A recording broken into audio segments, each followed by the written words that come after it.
Okay, so let's get started. Thank you everybody for attending the visual navigation session.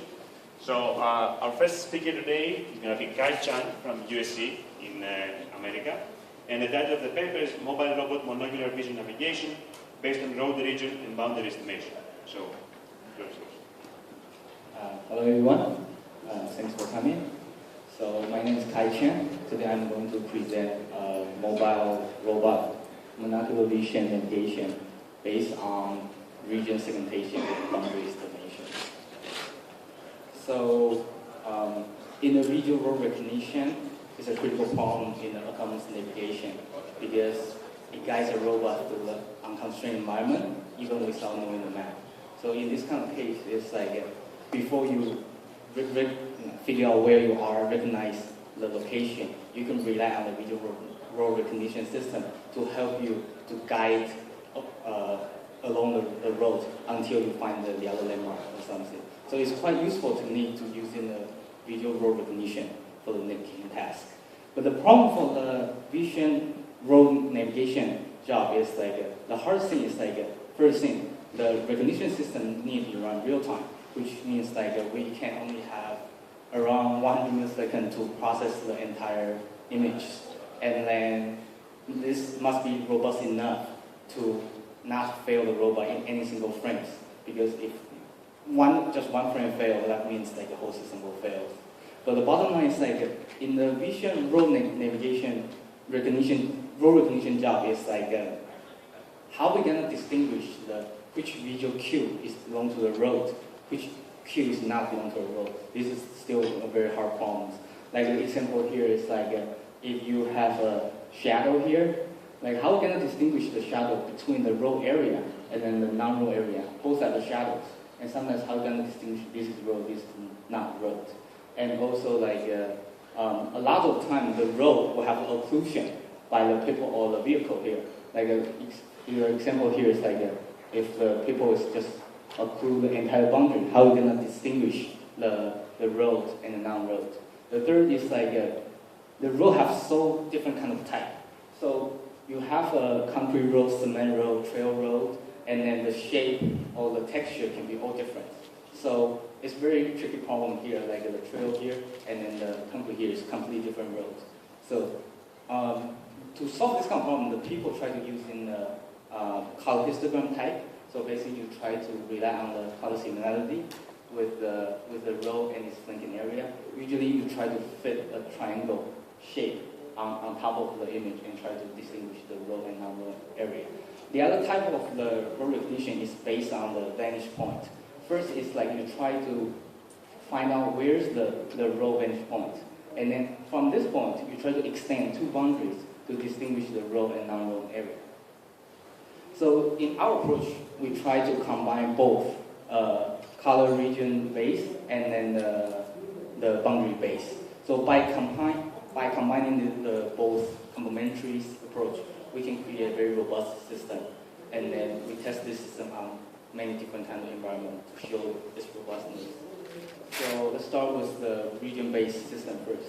So in the region-based is we take the input image here, then we downscale down to the 80 by 60, and then fit into the color segmentation algorithm by facial swap algorithm to create the color regions. And from all the color region, we only look for the bottom area because we know the robot is always on the ground. And then initially, we just select the largest region in the center windows because we assume initially the robot is facing on the road. Then we keep tracking the color of that region and where's the center location of the region. So by every frame, we just keep updating the common filter, try to keep tracking which region is belong to the road, which is the road region. But in some occasional case, when the robot swerve left and right too severely, like if the road is out of the center, we will switch to different kind of switching window called the flow window. The flow window is centered by the common filter track location before. By doing this, by these two switching back and forth, we'll be able to stabilize the robot always in the center. The other way to do is doing the vantage point based system. So in order to find the vantage point, first we compute the double pyramid with a 4 orientation with the 3 scale. Then we collapse all the scale to form an average double image with the 4 gobble image. Then on every pixel, we select the highest response of gobble response to create a dominant map. To further reduce the noise and then the weakness of the pixel, we compute the confidence of each pixel based on the difference of the first highest response and second highest response. In here, we're only using the pixel with the confidence greater than 0.3. So once we have a confidence map, now we try to vote for which location is the bench point. In here, like the example point B, we will sum all the score with its supported neighbors. So if the orientation of this pixel is aligned to the VP, that will have a higher score. So by doing this, we'll be able to find out every single pixel of the VP score. The problem for doing this kind of voting mechanism is like this is almost like an unsquared process, so it's really time consuming. It's not fit for our real-time navigation task. So we propose another method called non-uniform sampling, which instead of voting for every single pixel, we only vote for the pixel around the previous 10 frame bench point location. We then evaluate the pixel here. And then all rest area we just do in the sparse sampling.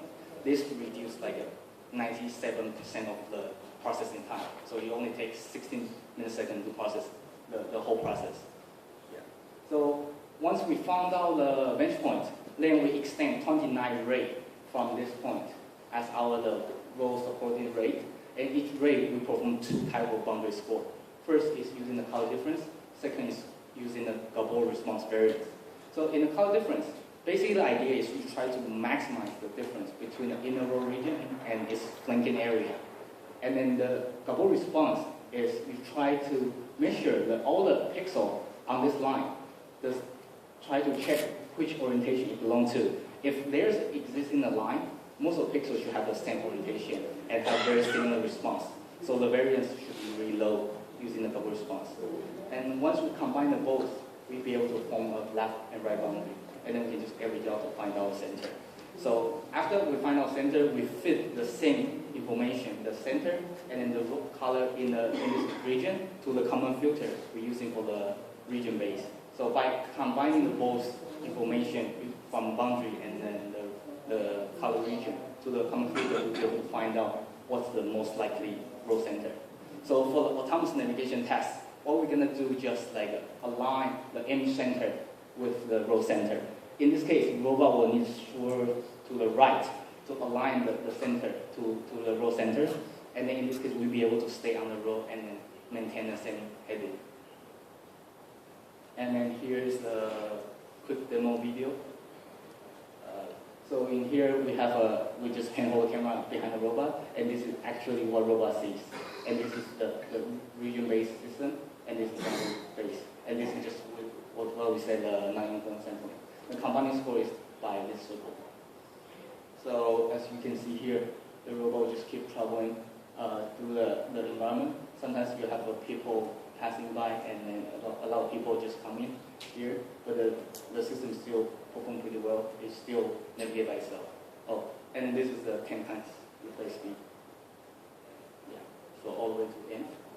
So we do all this, and then we do all this on a different environment, and then we compare our internal algorithm difference and with the other two state-of-the-art algorithm system. The Rasmussen, this is using the color histogram, and the Cohen is using on the lens. So the difference, as you can see here, we perform a lot lower than the other two. And then we found out the interesting thing is like if the row is more homogeneous, the simple row region base actually perform well. But if the boundary is missing or the texture is different, actually using the bench point base is doing better. So by combining the both, we have a lower error score. So for the conclusion and the future work, so we perform a monocular vision navigation system, and entire thing only run on one single camera. And then we use in both color region and then the bench point base to perform the navigation. Some improvement we keep working on is like we found actually we could even simplify the bench point task using the different kinds of line segments. And then we also do the better tracker and then also external data helps. So this is just some quick video. We similar to what we proposed, but in here we're using the lines instead of the bubble response, and we only vote for the one dimension in here. Yeah, thank you.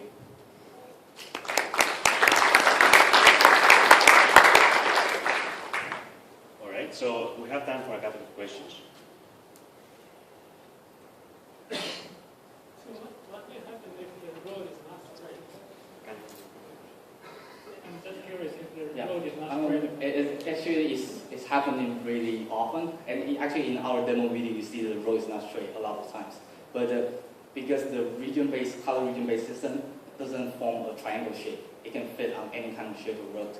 Basically, you just try to center in that region. So that's the advantage to using the color region base here. We still be able to follow the curved road because road that will just fit whatever shape it is using the region-based navigating system. Yeah. Yes.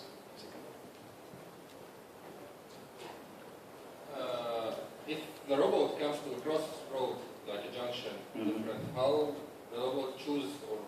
Yeah, this actually is a different problem we're also working on a different level. This in the junction system, we will rely on localization system to help. If we just turn on this navigation system, you just pick the nearest one. The nearest one? Oh. Yeah, sometimes it's more like a random, if that's the case. But it was still on the road. You will make a turn and keep staying on the road. I saw in the demo that we have different roads, and the robot chooses someone, I don't know which one. So usually you will just maintain whatever heading you have. You will try to follow the same heading. Thank you. I think that the next speaker. So are there any other questions? I have one question if there's no other from the audience. So if I understood correctly, you're processing each image separately, and then you're fusing the information temporally using a camera feed. Yes. So how is it about having a lower level use of the temporal information, so to guide the segmentation essentially? So the lower, actually no. Actually, by fusing only one common filter, this common filter actually helps for both. Because when we do segmentation or when we do the system and how different score, that it will also try to use in the current estimate color, low color for the both system. So actually one filter fit for both systems. So that's kind of like incorporate indirectly. Yeah. All right. Okay. So let's thank the speaker once again.